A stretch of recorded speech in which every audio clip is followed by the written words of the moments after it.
भरते हैं? बेटा, इस देश को चलाने के लिए पैसों की जरूरत होती है और इसीलिए इस देश में रहने वाले लोग टैक्स भरकर सरकार की मदद करते हैं। तो मुझे भी टैक्स भरना पड़ेगा? हाँ, जब तुम कमाने लगोगे तब। तो क्या आप भी टैक्स भरते हैं दादाजी? भरता था जब मैं नौकरी कर रहा था, लेकिन अब नहीं। अब मैं रिटायर हो गया हूं। अब मैं बहुत ही कम टैक्स भरता हूं। और माँ? मैं तो कुछ भी नहीं कमाती, इसलिए टैक्स भी नहीं भरती। बेटा, सच बताओ तो हम सब टैक्स भरते हैं। मैं, माँ, बाबूजी और तुम भी। क्या मतलब? बैठो, मैं बताता हूं। देखो, मैं जो टैक्स भरता हूं वो है मेरा इनकम टैक्स। मतलब जो पैसे मैं अपने जॉब से कमाता हूं, मेरी सैलरी, इसे कहते हैं डायरेक्ट टैक्स।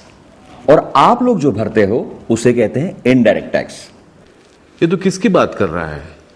ऑक्ट्रॉय वगैरह की? करेक्ट, लेकिन बाबूजी सिर्फ ऑक्ट्रॉय नहीं, सर्विस टैक्स है, वैट है, रोड टैक्स है और ना जाने कितने सारे टैक्सेस हैं। कुल मिलाकर मैं कहता हूं कि 32 से भी ज्यादा इनडायरेक्ट टैक्स हेड्स हैं। शायद किसी टैक्स कंसल्टेंट को भी पता ना हो, लेकिन डायरेक्ट टैक्स सिर्फ 2 हैं, इनकम टैक्स और प्रोफेशनल टैक्स। पर मैं कहाँ टैक्स भरता हूँ? तुम आइसक्रीम खाते हो, टीवी देखते हो, तुम स्कूटर चलाती हो, उसमें पेट्रोल भरती हो। तो इन सब चीजों में कई तरह के टैक्स मिले हुए होते हैं। जैसे तुम्हारे पेट्रोल में ऑक्ट्रॉय, तुम्हारे आइसक्रीम में वैट, इलेक्ट्रिसिटी पर वैट। तो ये सारे हैं इनडायरेक्ट टैक्सेस।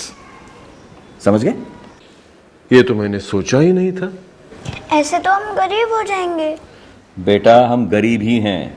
हमारे देश में 80% से ज्यादा लोग गरीब हैं, लेकिन अगर अर्थ क्रांति आई तो बिल्कुल नहीं रहेंगे। अर्थ क्रांति? हाँ बाबूजी, अर्थ क्रांति। अर्थ क्रांति से सारी सिस्टम बदल जाएगी। हमारे सरकार के पास पैसे होंगे, हमें इतने सारे टैक्सेस भी नहीं भरने पड़ेंगे। अर्थ क्रांति सबकी लाइफ बदल देगी।